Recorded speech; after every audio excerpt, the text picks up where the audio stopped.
28 जुलाई से शुरू होने वाला मध्य प्रदेश विधानसभा का मानसून सत्र 10 दिनों तक चलेगा। इस दौरान अनुपूरक बजट के साथ कई महत्वपूर्ण विधेयक भी पेश होंगे। सत्र को पूरी तरह से ई विधान से जोड़ा जा रहा है, जहां विधायकों को टैबलेट दिए जाएंगे और कार्यवाही डिजिटल होगी। सरकार इसे पारदर्शिता की दिशा में बड़ा कदम बता रही है, लेकिन विपक्ष इसे महज दिखावा करार दे रही है। कांग्रेस ने अपने विधायकों को विशेष प्रशिक्षण देकर मुद्दों पर आक्रामक रुख अपनाने की रणनीति बनाई है।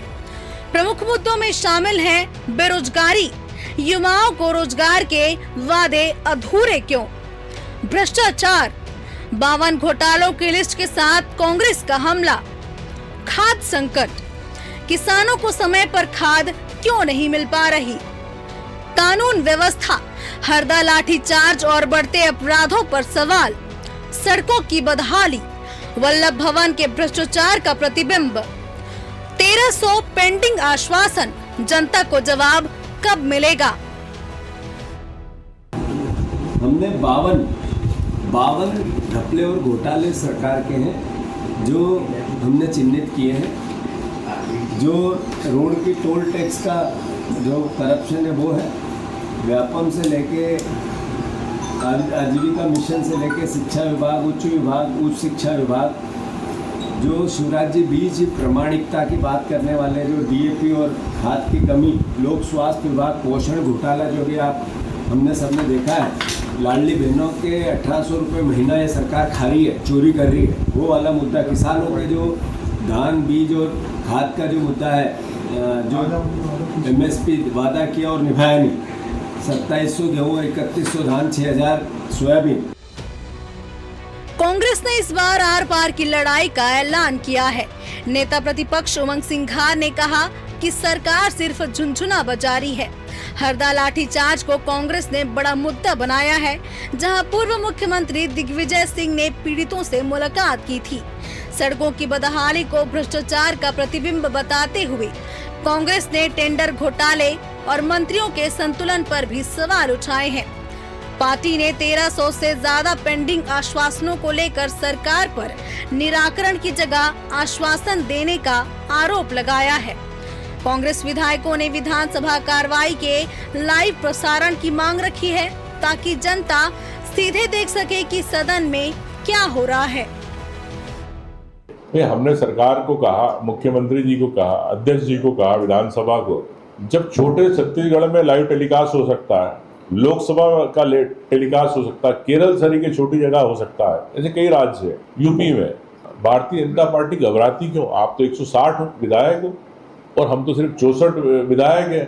लेकिन भारतीय जनता पार्टी जो डिबेट विधानसभा में होती, जो मंत्री इनके झूठे जवाब देते हैं, आपको प्रश्नों में सामने आती बातें, उसको लेके वो आम जनता से, प्रदेश की जनता से जो वादे किए उससे आंख नहीं मिला पाते, उनसे चेहरे छुपाते, इस कारण नहीं चाहते कि लाइव टेलीकास्ट कराना।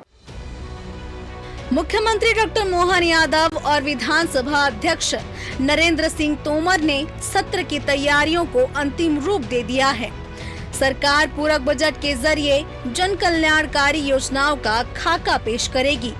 सरकार का ये दावा है कि बेरोजगारी में कमी आई है, साथ ही खाद की आपूर्ति भी पर्याप्त है और योजनाओं में पारदर्शिता बढ़ती जा रही है। मुख्य सचिव अनुराग जैन ने सभी विभागों को निर्देश दिए हैं कि हर हफ्ते सवालों की मॉनिटरिंग हो, ताकि जवाब समय पर मिले। बीजेपी ने विपक्ष के आरोपों को बेबुनियाद प्रलाप करार देते हुए कहा कि उनकी योजनाएं ही जवाब देंगी। देखिए, भारत के लोकतंत्र में सबसे महत्वपूर्ण अंग है विधानसभा सदन, जहां पक्ष विपक्ष मिलकर राज्य और केंद्र के विकास की बात करता है, जहां राज्य सरकार को जिस प्रकार से घेरने की बात चल रही है, ये तथाकथित वो विपक्ष है जो आज जनहित के मुद्दों पर कहीं दिखाई नहीं देता। झूठे आरोप, बिना प्रमाण के आरोप लगा देना और ट्वीट पर राजनीति सिमट कर रह गई है, सोशल मीडिया तक सीमित हो गया है विपक्ष। ये दुर्भाग्यपूर्ण है।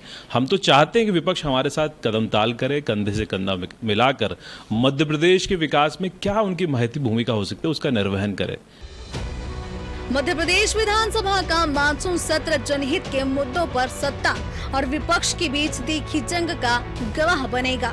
एक तरफ कांग्रेस के तीखे सवाल हैं, तो दूसरी तरफ सरकार की विकास योजनाएं। लेकिन असली सवाल है 1300 पेंडिंग आश्वासनों का क्या होगा? क्या ई विधान जवाबदेही लाएगा या फिर जनता के सवाल एक बार फिर से अधर में लटक जाएंगे? जनता की नजर इस सत्र पर टिकी है। जवाब कौन देगा? सत्ता पक्ष, विपक्ष या फिर समय? Bureau report, TV 24।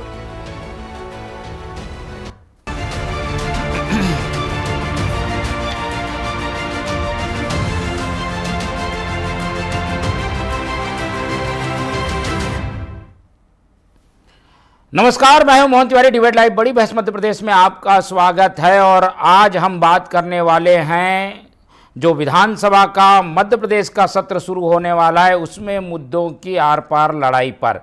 आज हम इस मुद्दों को टटोलने की कोशिश करेंगे जो कि विधानसभा में हमें दिखाई देने वाले हैं, और इसीलिए हम कह रहे हैं कि सदन तैयार है और मुद्दों पर आर पार है। एक और जहां सत्ता पक्ष अपनी तैयारियों के साथ सदन में उतरने के लिए तैयार है, वहीं विपक्ष ने भी अपनी लंबी चौड़ी तैयारी की हुई है। हर दिन के एक मुद्दे तय किए हुए हैं, घोटालों की उनके पास लिस्ट है, आश्वासन जो पिछले सत्रों में दिए गए थे वो पूरा नहीं होने का मुद्दा है। इस तरीके की बातों के साथ जब विपक्ष तैयारी कर रहा है तो क्या हो सकता है इस बार के सत्र में, और ये सत्र कितना गर्म रहेगा, इसी पर आज चर्चा करेंगे। पहले मिल लेते हैं उन मेहमानों से जो इस चर्चा में हमारे साथ रहेंगे। हम बहुत स्वागत करेंगे, हमारे साथ मौजूद हैं बीजेपी का पक्ष रखने के लिए दुर्गेश केसरवानी जी, बहुत स्वागत है आपका।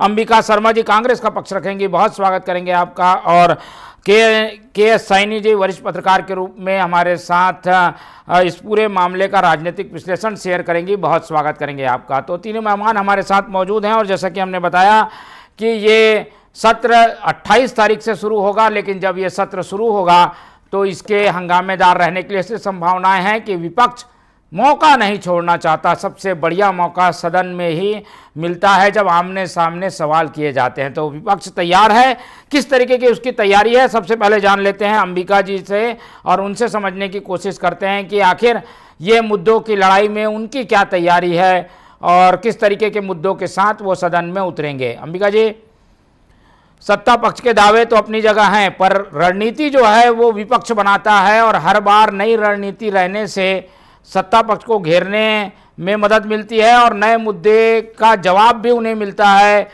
जनता की समस्या भी हल होती है। आप लोगों की किस तरीके की तैयारी रहने वाली है इस बार के विधानसभा सत्र में?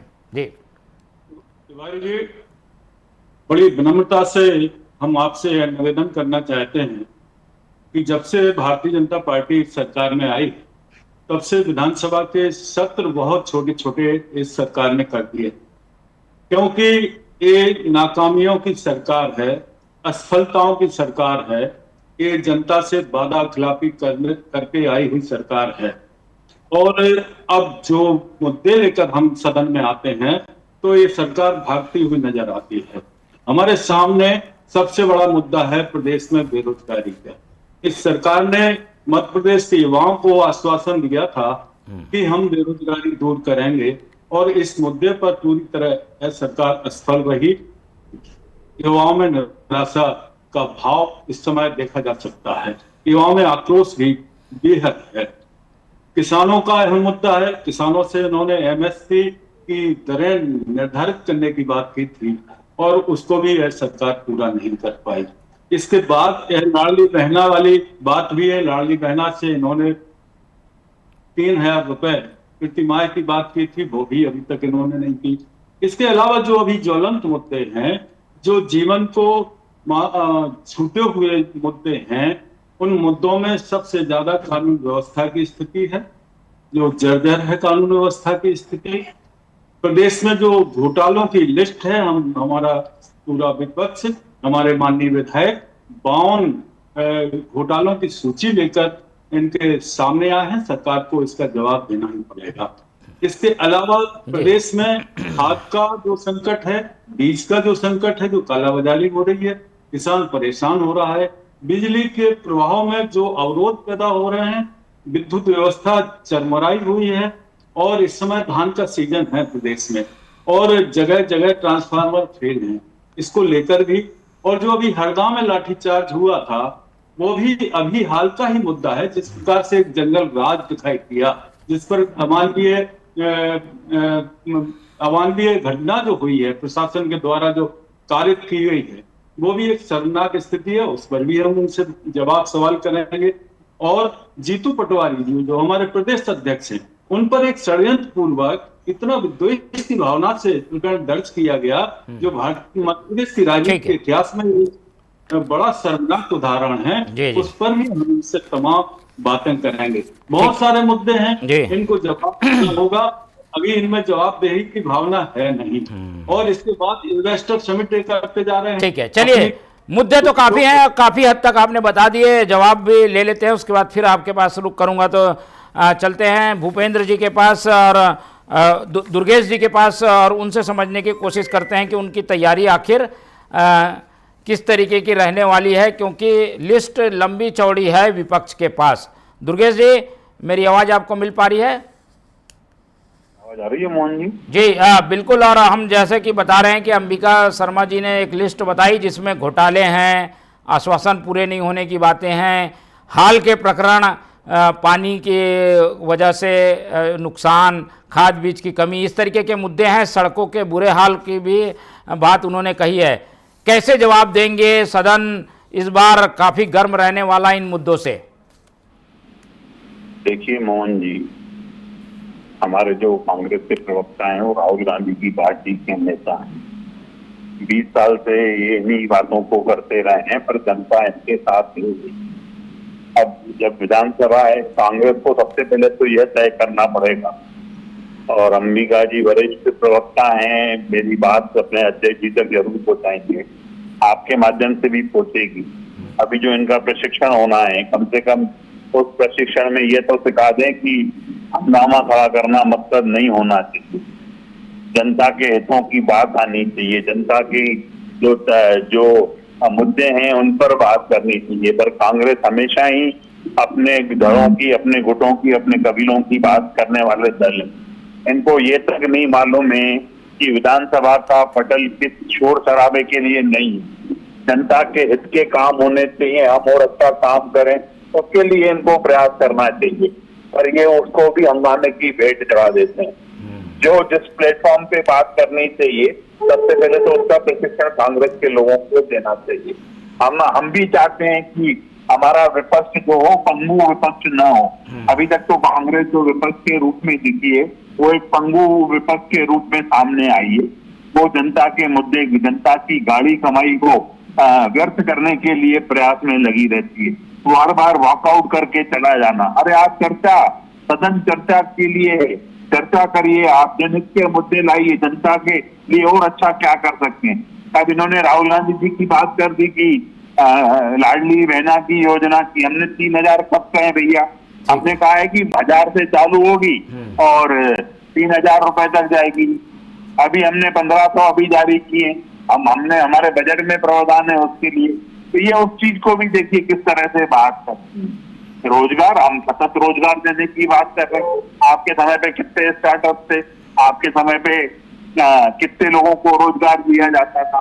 आप तो ढोल बजाने, ढोल चराने के लिए लोगों को प्रेरित करने वाले दल हैं। तो इस तरह के आरोप इनके मुंह से शोभा नहीं देते हैं। जनता की गाड़ी कमाई से सदन चलता है, और उस सदन को कार्रवाई जनता के हितों के लिए हो, उनके मुद्दे उठाए जाए। हम निश्चित रूप से विपक्ष एक अच्छे आलोचक के रूप में होना चाहिए, पर ये अपने शक्ति प्रदर्शन करके बार बार वॉकआउट कर जाते हैं। मुझे लगता है कि जिससे जनता भी अच्छा नहीं समझती है, और जो ये जनहित के मुद्दे हैं उससे दूर होकर अपने कबीलों की लड़ाई में, अपने गुटों की लड़ाई में, संघर्ष में समय व्यतीत कर देते हैं। आप जनहित की बात करिए, सदन के जो प्लेटफॉर्म आपको मिला है उसका उपयोग करिए, दुरुपयोग मत करिए कांग्रेस के लोगों। ठीक है, आएंगे। सत्ता पक्ष की अपनी तैयारी है और वो ये बता रहे हैं कि मुद्दे कहां पर जाकर फेल हो सकते हैं, लेकिन इस बीच ये बात भी आई कि भाई हंगामा हर बार हो जाता है, मुद्दे आते हैं और हंगामे की भेंट कार्रवाई चढ़ जाती है। तो साइनी जी से समझने की कोशिश करते हैं कि देखिए, तैयारी तो विपक्ष करता है, सत्ता पक्ष जवाब देने के लिए भी तैयार रहता है, लेकिन ये हंगामा इस तरीके से कुछ हो जाता है कि कार्रवाइयाँ ज़्यादा चलने को देखने को नहीं मिलती। 10 दिन का सत्र है, छोटे सत्र में क्या लगता है कुछ परिणाम निकल पाएगा? जो चीज़ें विपक्ष करना चाहता है उसमें उसे सफलता मिलेगी? नमस्ते मोहन जी, आपके पैनलिस्ट और जितने आपके व्यूअर्स हैं उनको मेरा नमस्ते। आपको मेरी आवाज़ आ रही है ना? जी बिल्कुल आ रही है, बोलिए। मोहन जी देखिए, इसमें जो है ये 10 दिन का सत्र है जैसे आपने बताया, और हमेशा होता है कि एक तो छोटा सत्र है और ये सत्र कभी कभी पूरा भी नहीं होता है, 2-4 दिन का कार्रवाई चलती है उसके बाद बंद कर देते हैं। तो पहले तो ये देखना है कि पूरा सत्र चलेगा भी या नहीं चलेगा।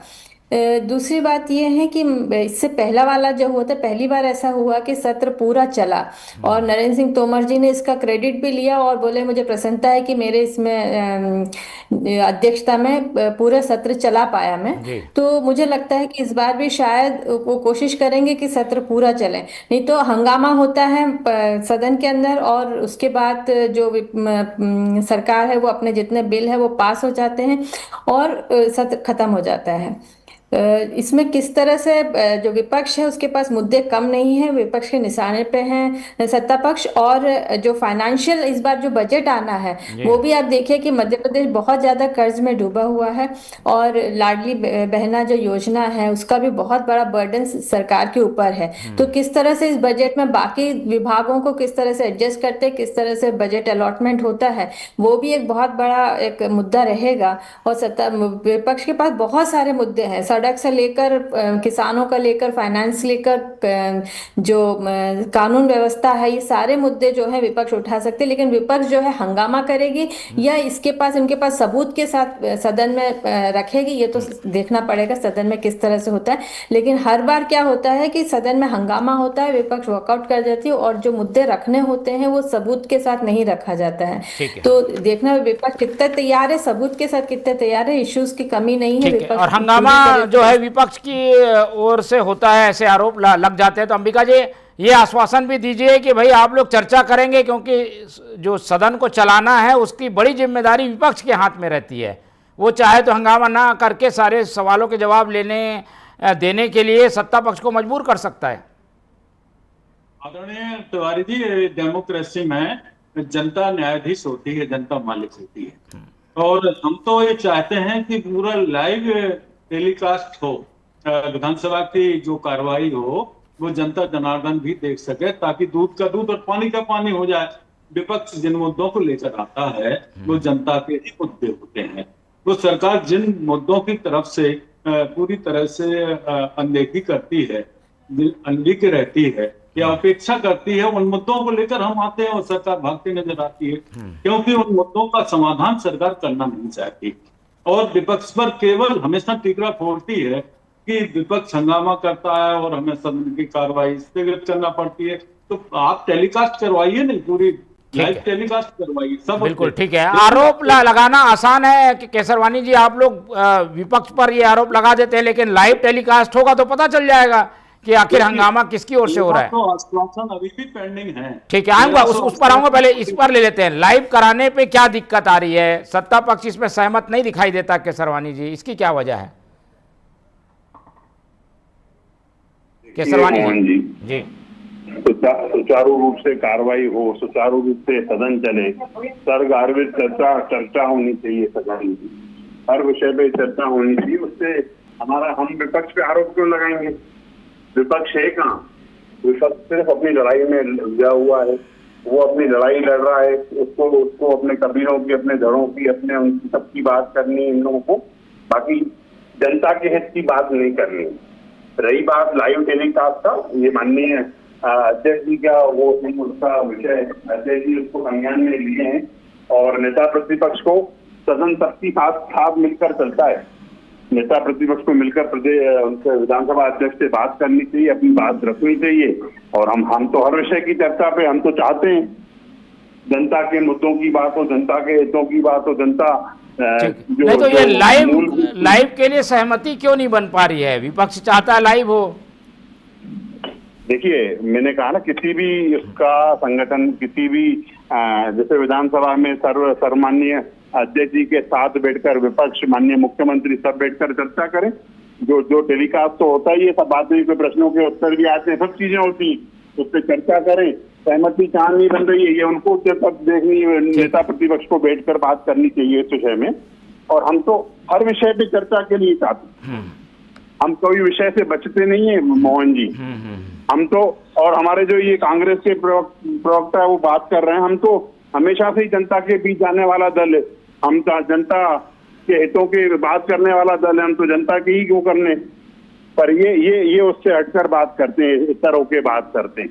सर्वगार में चर्चा करें, हितों की चर्चा करें, और मुझे लगता है कि जन मुद्दे उठाए, जनता की बात रखे, ताकि जनता के हित में हम और अच्छे काम कर सके। ठीक है, चलिए, विपक्ष तो ये सारे काम करता ही होगा। अंबिका जी, कुछ अगर आप सवाल उठाएंगे, उसका जवाब नहीं मिलेगा, तब आरोप लगाना उचित होगा, पर ऐसा मंच जिसमें सीधे आरोप का जवाब मिल सकता है, उसमें अगर आप लोग भाग लेंगे तभी तो सब सारे चीज़ों का समाधान नहीं निकलेगा। उस समाधान से बचने की कोशिश होती है क्या विपक्ष की? तिवारी जी, देखिए, हमारे माननीय नेता प्रतिपक्ष सदन के नेता आदरणीय उमंग सिंगार जी भी इस मांग को कर चुके हैं, और इसके बावजूद भी हमारे विद्वान प्रवक्ता भारतीय जनता पार्टी के डॉक्टर दुर्गेश केसरवानी कह रहे हैं कि जाके और अन्याय करना करें इससे या सीएम से। ये तो जनहित का मुद्दा है नहीं, ये तो बिल्कुल पारदर्शिता वाली बात है कि आप टेलीकास्ट करेंगे, लाइव टेलीकास्ट होगा तो सब दूध का दूध, पानी का पानी हो जाएगा। हम मुद्दों को लेकर सारगर्भित चर्चा करना चाहते हैं, ठीक है, और जो मुद्दे हैं उनका समाधान कराना चाहते हैं, हम आपका साथ देना चाहते हैं। लेकिन आप तो कभी भी विपक्ष की बात को सुनते ही नहीं है, आप हमेशा विपक्ष की बात को दबाते हैं, और आप एक तानाशाही प्रवृत्ति की सरकार बनते चले जा रहे हैं। डेमोक्रेसी के लिए बहुत बड़ा खतरा है, इतने सारे मुद्दे हैं। चलिए, ऐसी स्थिति तो नहीं है अभी। एक सवाल ले लेते हैं साइनी जी, जिस तरीके के बातें कांग्रेस कह रही है, कितना उसमें कुछ सच्चाई कुछ तो होगी, पर क्या लग रहा है कि विपक्ष इस तरीके के मुद्दे उठा पाने में सफल नहीं हो पाता, क्योंकि काफ़ी दबाव होता है, या जवाबदेह से सत्ता पक्ष बचती है? ऐसे भी स्थिति बनती है क्या सदन में? नहीं, अंबिका जी ने जो कहा बिल्कुल सही बात है। कभी देखिए, नंबर्स पे सारा खेल होता है, तो विपक्ष का जो संख्या है वो कम है, तो इसलिए, पर विपक्ष के पास सबसे बड़ी ताकत जनता है।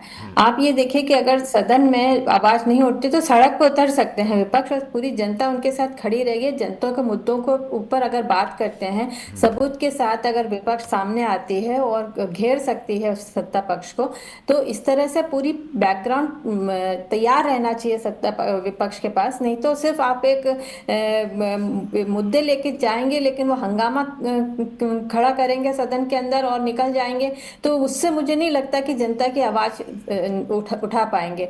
जनता की आवाज तभी उठा पाओगे जब आपके पास पूरा होमवर्क, आपका बैकग्राउंड तैयार हो, और आप वहां पे बहुत ताकत के साथ खड़े रहें, क्योंकि आपकी संख्या कम है, आपको ज्यादा ताकत दिखाना। और जैसे अंबिका जी ने कहा, जो है एक डिक्टेटरशिप की तरफ चला जाएगा अगर विपक्ष कमजोर हो जाता है। विपक्ष ही सबसे बड़ा एक पिलर है डेमोक्रेसी का।